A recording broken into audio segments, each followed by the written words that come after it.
Terima kasih pemirsa masih bersama kami di Halo Indonesia. Pemirsa, tren membeli boneka Labubu viral karena diburu oleh masyarakat. Mereka bahkan rela antre 17 jam hanya untuk mendapat boneka Labubu.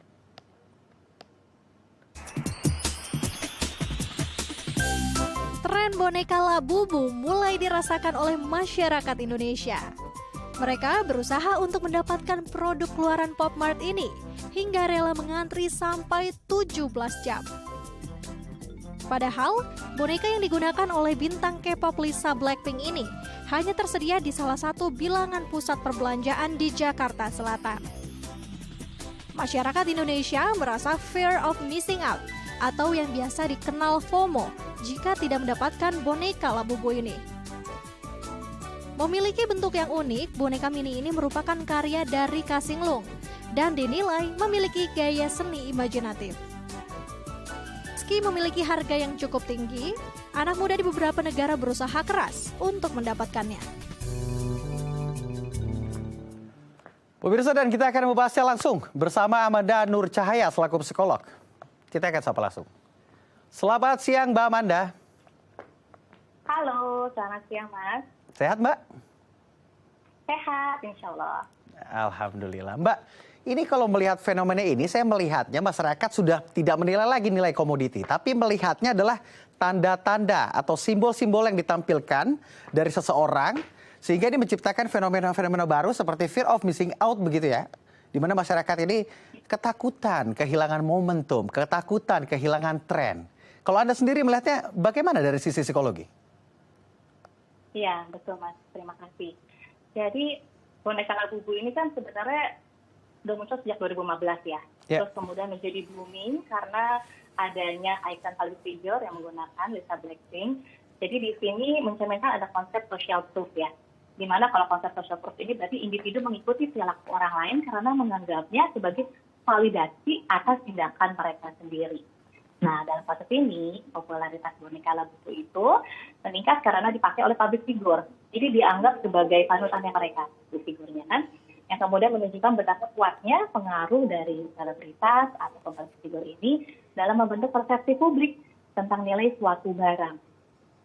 Nah, fenomena ini juga berkaitan dengan ada juga bandwagon effect ya, di mana semakin banyak orang yang tertarik atau membeli boneka tersebut, semakin besar dorongan bagi orang lain untuk ikut serta gitu. Jadi mungkin sebelumnya tidak memiliki minat tulus terhadap barang tersebut, tapi karena ada faktor social proof, bandwagon effect, dan serta tentu saja fear of missing out, jadi mereka terdorong untuk membeli. Gitu. Artinya fenomena ini mendorong masyarakat untuk menjadi seorang individu yang konsumtif. Ya, bisa dikatakan seperti itu ya. Karena mereka jadi terdorong untuk membeli, padahal mungkin bukan menjadi prioritas kebutuhan di saat itu, gitu ya. Yang mengerikan kan spektakelnya begitu Mbak. Artinya seolah-olah seperti gurita begitu ya. Ini efeknya ini berkepanjangan. Bagaimana tren ini akan menular begitu sehingga banyak masyarakat yang mungkin akan menggadaikan segala cara begitu ya untuk meraih sesuatu agar tidak ketinggalan tren. Dan apakah secara sisi psikologi hal ini buruk dan akan mengganggu konsepsi kebahagiaan seseorang? Baik, very nice question Mas, bagus banget pertanyaannya.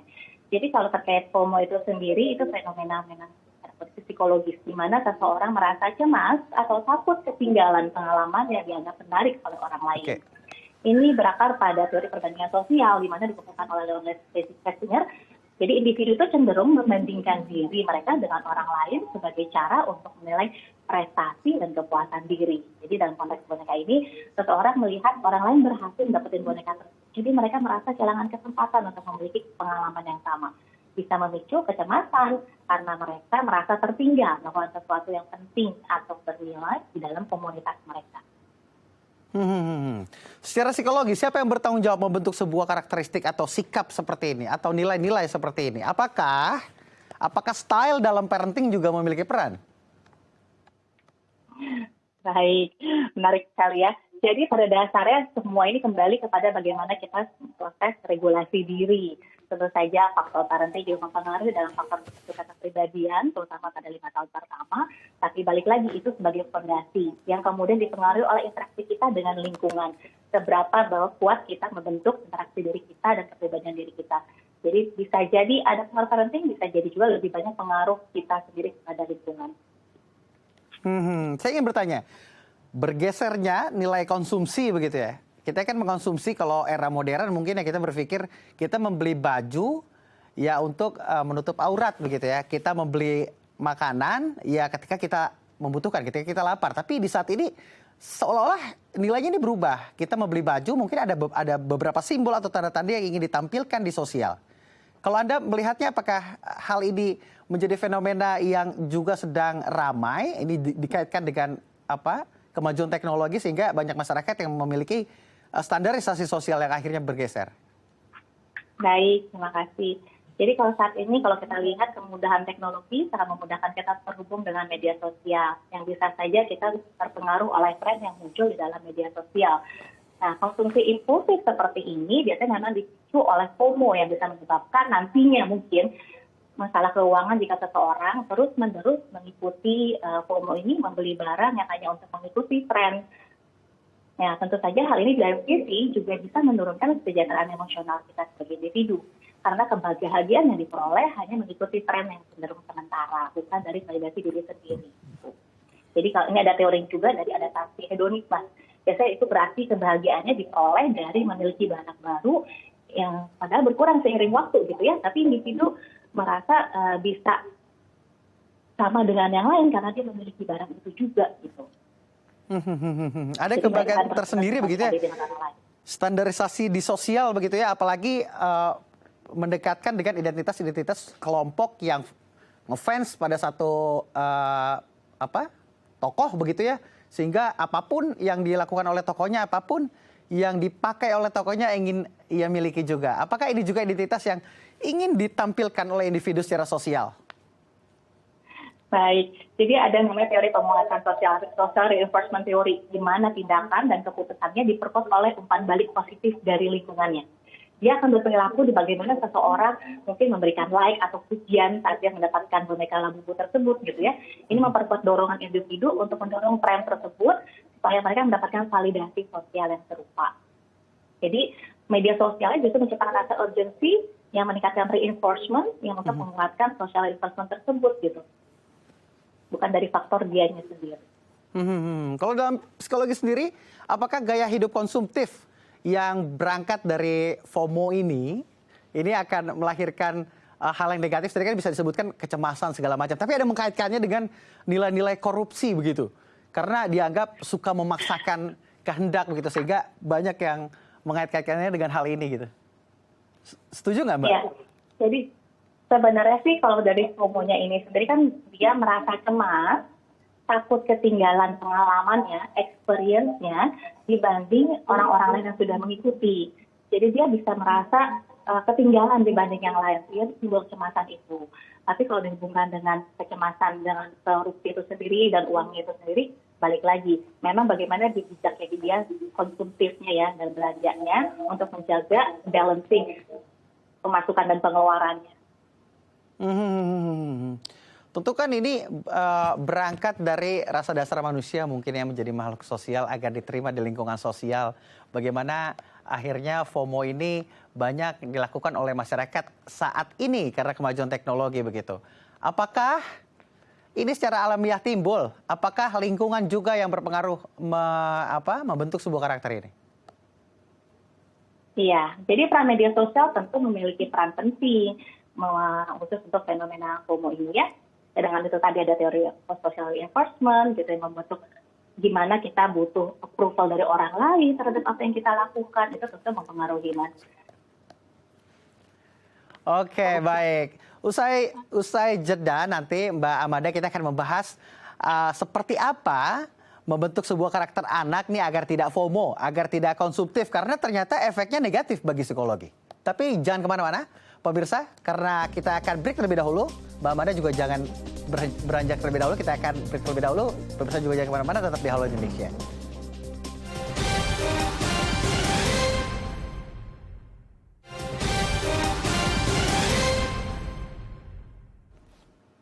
Terima kasih pemirsa masih bersama kami di Halo Indonesia. Kita melanjutkan diskusi bersama dengan Amanda Nur Cahaya selaku psikolog. Mbak Amanda. Mbak Amanda? Halo, iya Oke, Mas. Mbak Hai. Amanda, ini kita lanjutkan perbincangan. Ini jika dilihat dari fenomena membeli boneka Labubu begitu, ini ramai sekali masyarakat berbondong-bondong ketika salah satu aktor begitu ya, salah satu tokoh menggunakan boneka tersebut begitu ya, bermain dengan boneka tersebut sehingga mempengaruhi masyarakat banyak juga ingin berlomba-lomba memiliki boneka itu. Dan yang menjadi unik, ini tidak hanya kalangan remaja, tapi ada juga ini kategori dewasa juga ikut berlomba-lomba FOMO begitu ingin memiliki boneka Labubu. Bagaimana dari sisi psikologi Anda melihatnya?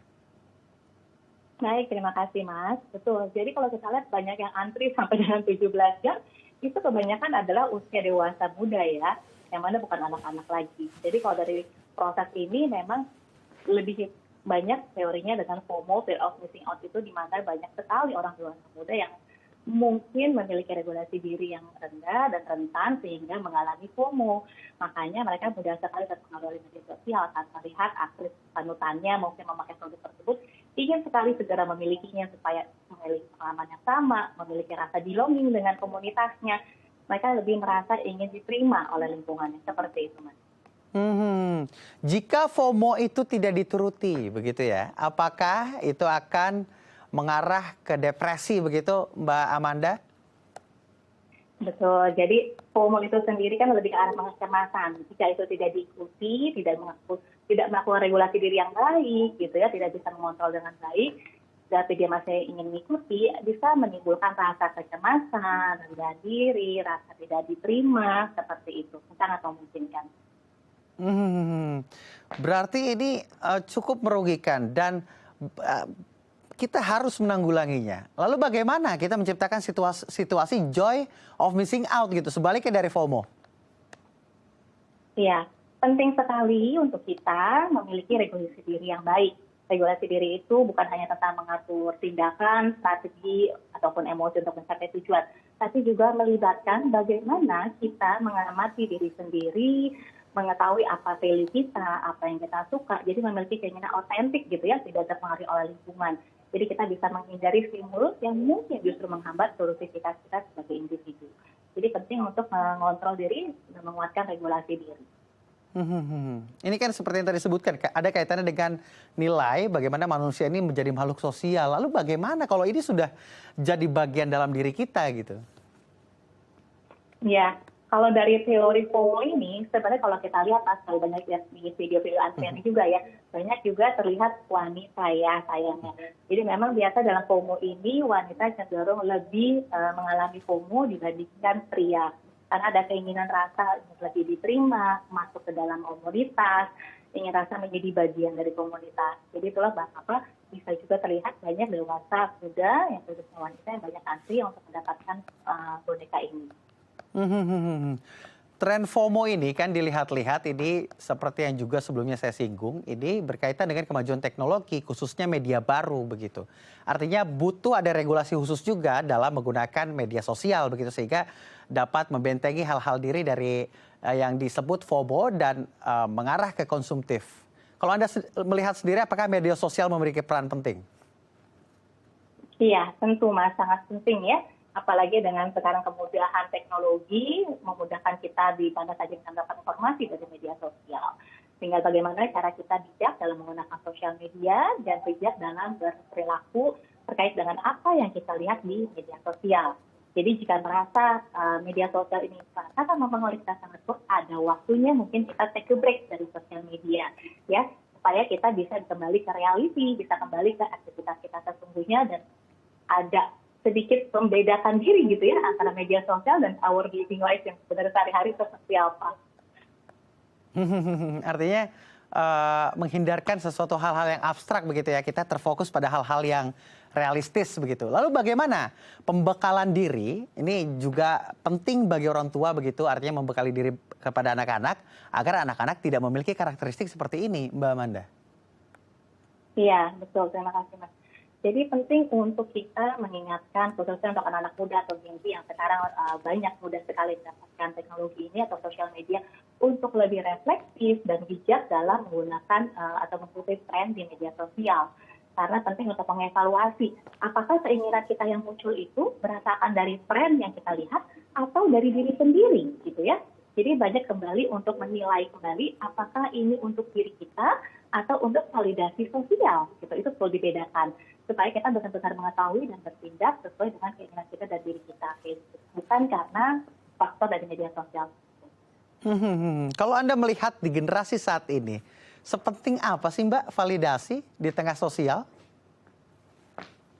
Iya, karena kita menjadi makhluk sosial yang juga sering banyak menggunakan media sosial, tanpa sadar kita bisa digerakkan oleh banyaknya jumlah like, view dari sosial media, ya kan? Saat seseorang posting di sosial media, dia akan terdorong untuk melihat, wah berapa banyak ya saya dapat like, wah berapa banyak ya saya dapat view hari ini. Itu bisa mendorong media untuk melihat, ingin mendorong menjadi lebih diperhatikan secara sosial media. Nah, ini bisa menjadi kurang efektif ya untuk diri sendiri jika kita hanya melihat validasi secara sosial media. Padahal kita adalah diri kita sendiri harus memiliki self-awareness yang baik untuk bersikap dalam lingkungan dunia nyata. Ada nilai-nilai fanatisme juga di dalamnya.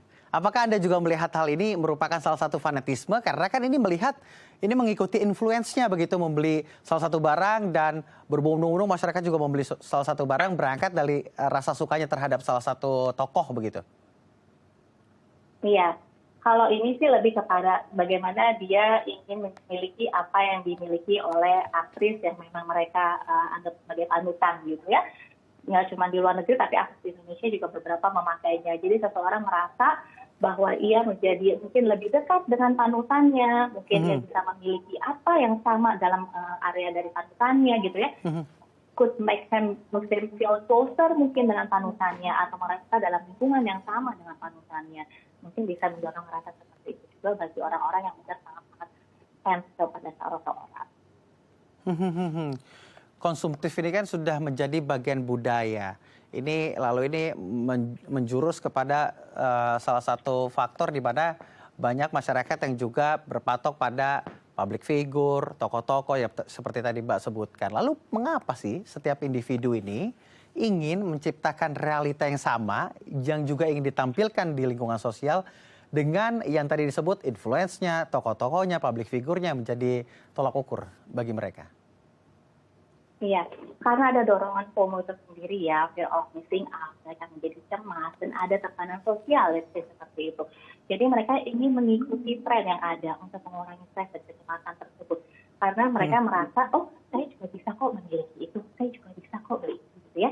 Padahal perilaku konsumtif tersebut tidak sehat ya, karena konsumtif impulsif itu cenderung dipicu oleh FOMO karena kita ingin berada dalam lingkungan yang sama, kita ingin memiliki pengalaman yang sama. Padahal kalau dilihat lagi belum tentu keuangannya mencukupi ya, karena kalau kita lihat lagi konsumsi impulsif yang dilakukan pada produk boneka buku ini harganya juga nggak murah ya Mas ya, dari 600 juta sampai jutaan gitu. Jadi orang bisa rela merogoh kocek lebih besar hanya untuk sebuah boneka yang mana itu menjadi simbol sosial bagi mereka bahwa mereka part of that komunitas tersebut, gitu, bagian dari kelompok tersebut.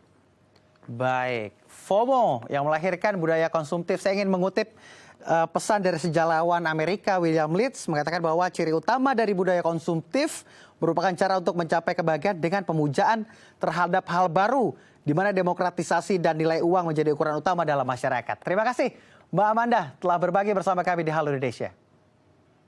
Terima kasih, selamat siang. Baik. Pemirsa, anggota Sangga mancanegara mengunjungi Sochi Center dan melihat aksi kemanusiaan dari Sochi. Informasinya sesaat lagi, tetap di Halo Indonesia.